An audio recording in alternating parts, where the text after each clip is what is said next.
This letter is brought to you by you.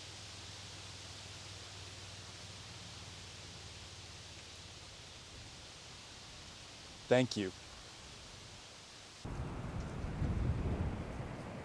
Well, I think it's about time to wrap up this tent building saga. In my last few letters, I've talked about building the tent platform over the course of this last summer, which brings us to late August of 2024 when I started work on the wooden frame that would make up the bones of the tent. I started by organizing and making a tally of all the 2x4s that I had on hand, and stacked them in piles according to length.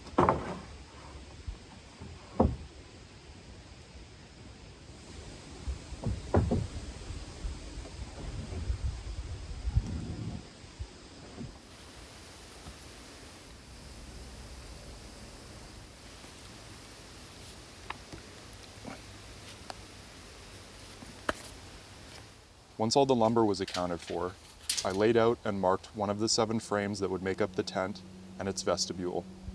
This one would act as a template for the other 6.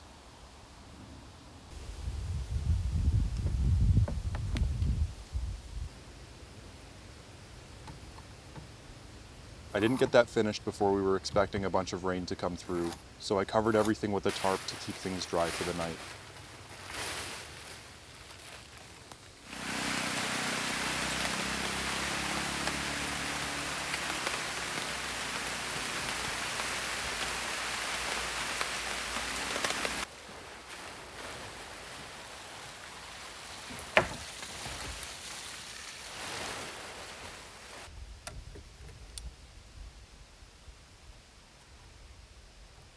Once I had everything marked out, I started making the cuts for the pieces that would make up the template frame. I used a bevel gauge to set the angles on my miter saw, and then made a mark on the saw with a pencil so that I could easily return to that angle and make repeat cuts.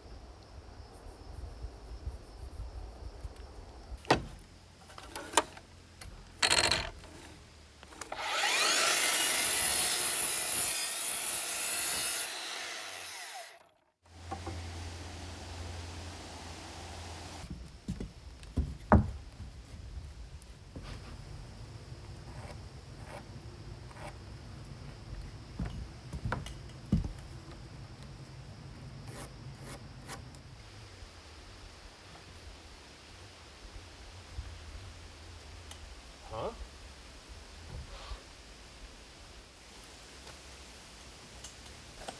Well, it looks like we're squinting.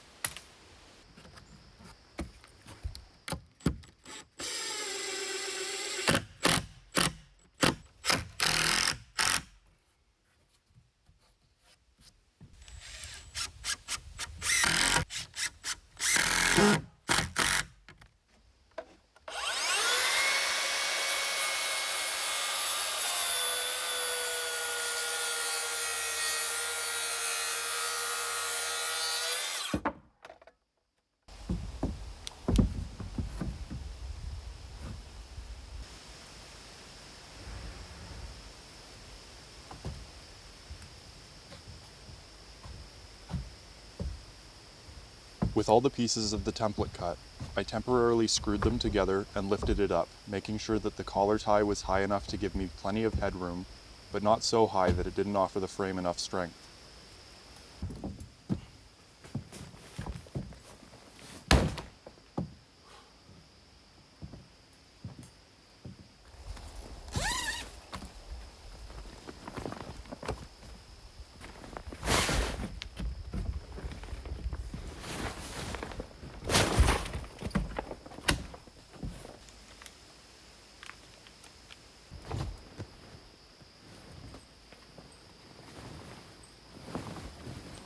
Then, I pulled the tent out of its bag to make sure that I had my measurements right, which meant test fitting the frame by crawling inside the tent and lifting it up into place.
It worked on the second attempt.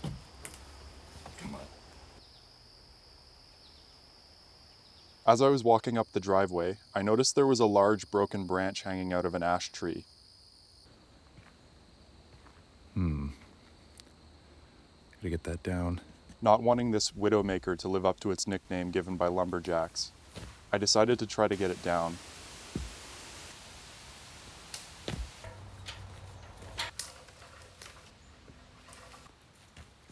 What's not happening today? Nope, I'm gonna get this thing down. You're coming down.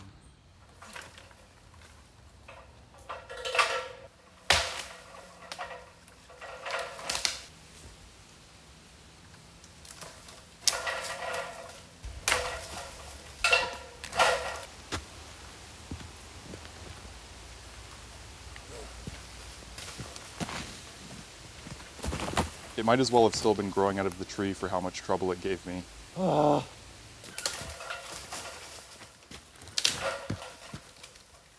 Yes.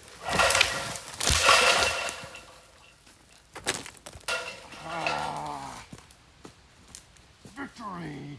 It took an hour of poking with sticks and yanking with ropes, but I finally got it down and created 2 more hanging branches in the process. Those were easier to get down though. For now, the world is a little bit less treacherous.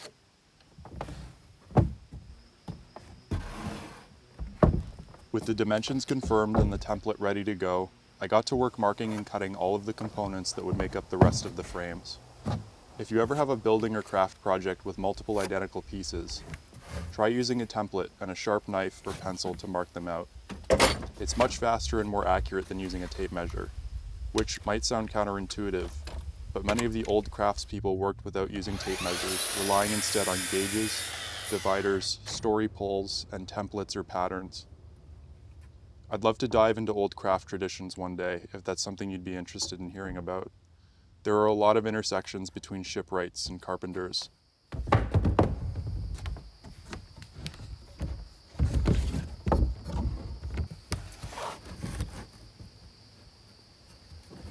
Because the collar ties needed to be cut at a steeper angle than my miter saw is capable of, I laid them all out in a row and gang cut them with my track saw.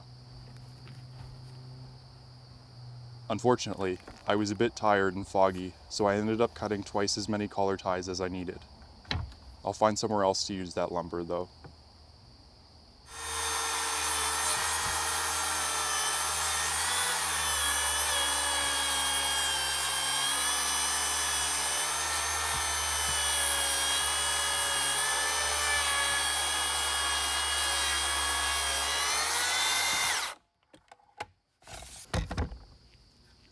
As I walked along the side of the platform, there was some flexing in the 2x4 joists where they're cantilevered over the carrying beams. I noticed that the offcuts from the collar ties were the perfect shape to act as braces, so I trimmed them square and fastened them in place. It didn't completely fix the bounce, but it was a big improvement. If I find I need more support in the future, I have enough space on the faces of the beams to use larger braces.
So this is a jack plane. It's a a Bailey number 5, and the number system basically indicates the length. So like a number 4 would be shorter than this. There's like a 4.5. There's a 2, which is like really tiny. Those are like $1,700. But this one, it was made in 1902. So it's 122 years old and it still works amazing. I actually have the matching number 4 smoothing plane that I just miraculously found separately. So what I just did, I tuned it up. It had a bit of surface rust, I got rid of that. Sharpened the iron, and then I waxed the sole with beeswax, and that'll allow it to slide across the surface a lot better. I don't know if you noticed while I was sharpening too, this has a curved iron. So it's got what's called a camber to it. And that allows me to remove a lot more material. Whoa. Too much. I also started to smooth out the floorboards around the perimeter of the platform with my jack plane. This would allow the bottom plate of the frame to sit flat. I decided not to do the whole floor, even though I wanted to, because the floorboards are full of dirt from being outside for a couple years, which was wearing out the iron of my plane way too quickly. So satisfying when the tool is nice and sharp. Planes are my favorite hand tool to use.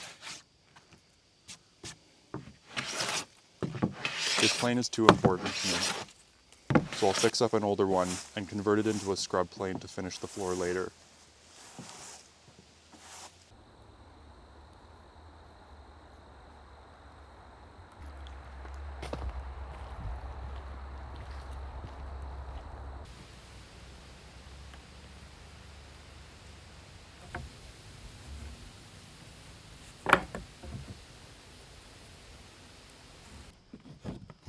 After that, I got back to work on the frames, cutting out spaces for the strapping along the ridge and sides that would tie the frames together, and beveling the strapping itself to create a nice joint along the ridge.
Then I started assembling the frames, first by screwing the joints together, and then by adding a wooden mending plate over top to help reinforce the joints.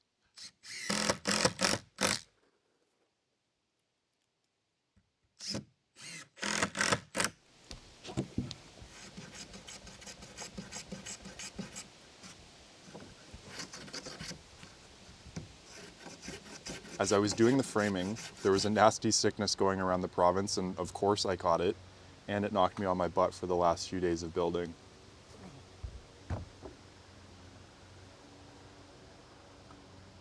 Two more. Motivated by the thought of a long nap in a bed that I could actually roll over in, I fought through it and finished assembling the frames.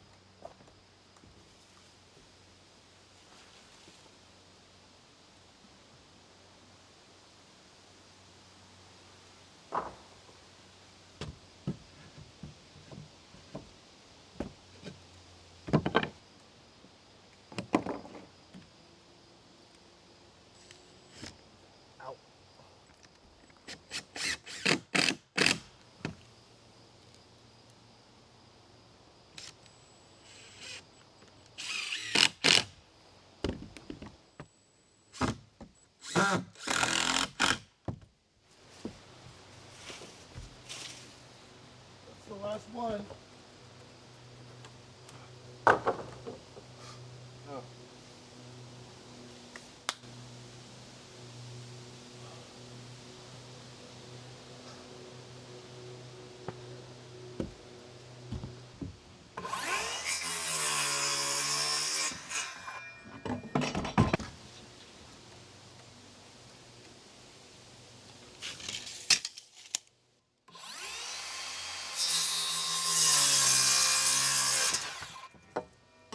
After that, I measured out, cut, and screwed together the bottom plate that makes up the perimeter of the tent frame, and started to get the frames ready for raising.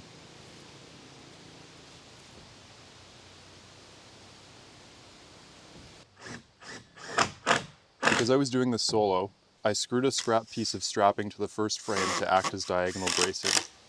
Then I carried the frame into place and carefully balanced it while I crouched down and fastened the strapping into the bottom plate, holding the frame upright.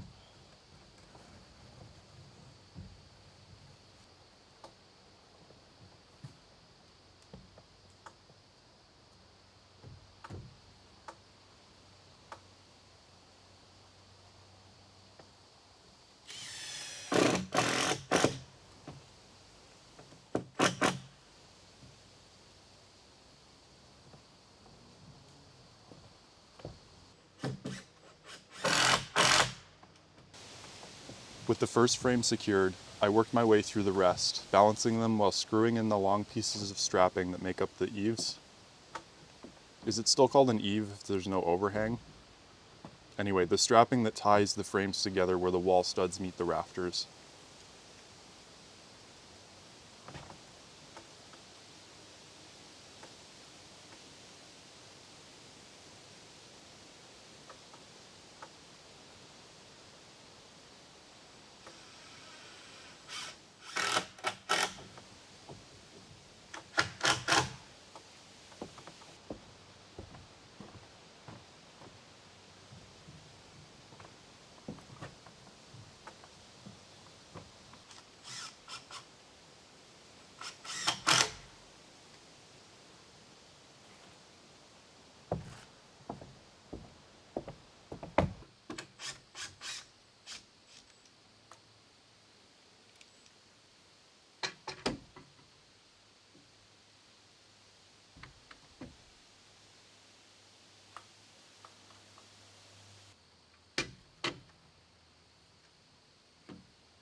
Ow!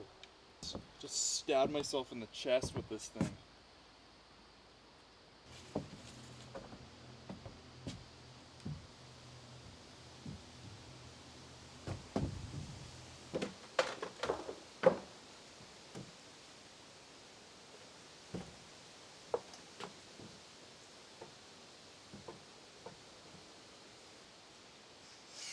I raised the 5 frames that make up the main structure of the tent.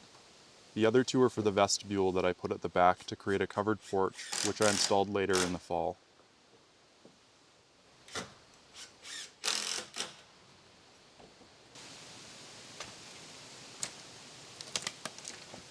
Oh my god, it looks so cool.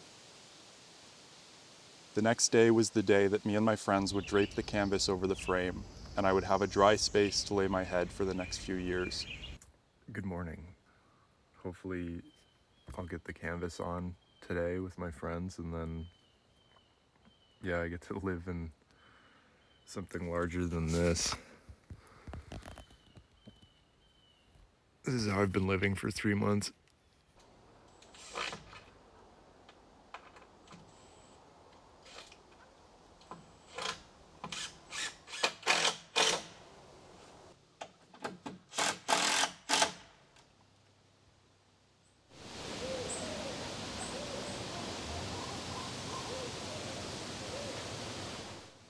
Can you hear the owls?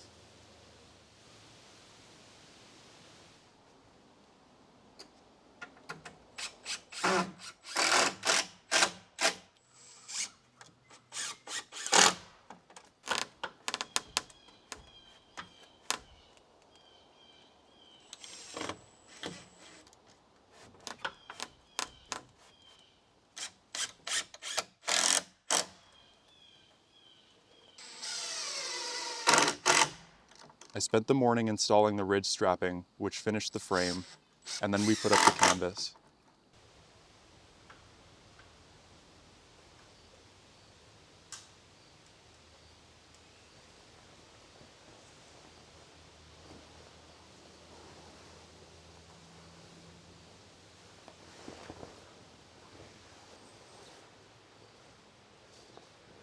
Might actually have to go a bit past to get the other corner on, but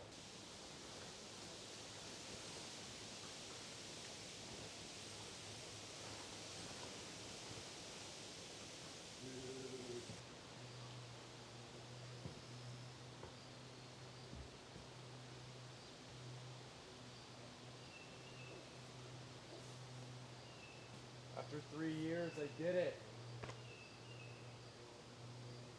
This is so awesome. I rolled up the window covers and swept the floor, and then it was done.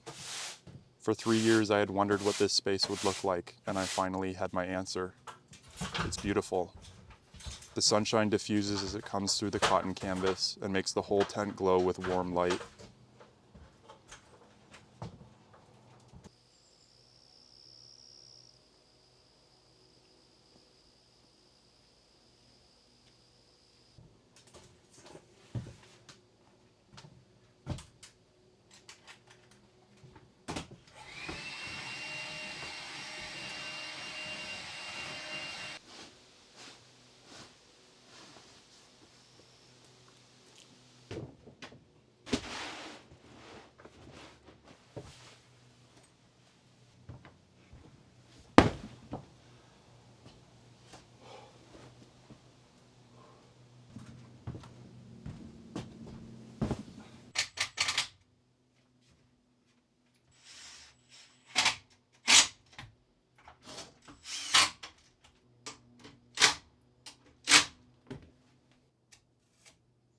I spent the next couple of hours carrying furnishings that I had stored in the boat up to the tent, laying down a rug, and then setting up my bed frame, mattress, and bedding, and then finally jumping into bed to take one of the best naps of my life.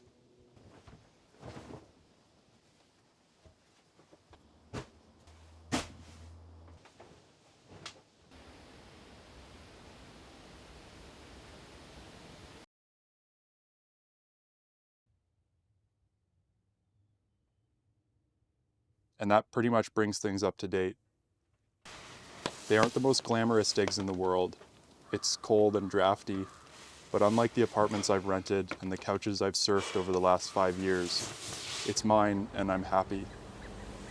I did a bunch of outfitting of the tent over the fall, building shelves and a desk, putting in a tiny wood stove, trying to insulate the ceiling with blankets, decorating, etc. But mostly I just worked carpentry jobs to stay afloat.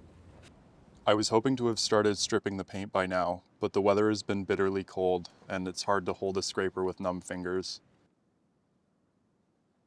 That's all for now, I think. Next time I write, I'll tell you about the boat shelter I built for the price of a tarp and some fasteners and rope. Writing you from the windy shores of the Bay of Fundy, Joshua.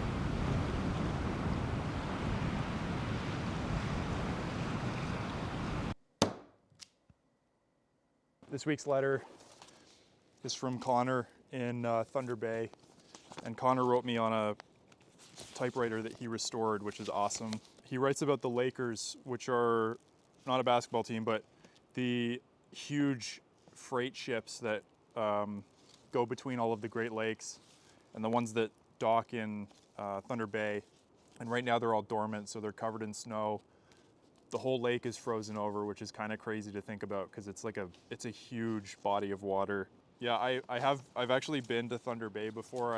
I drove through with my mom on our way to Calgary. I remember vividly stopping at the Terry Fox Memorial. If you don't know, he's a Canadian icon and hero.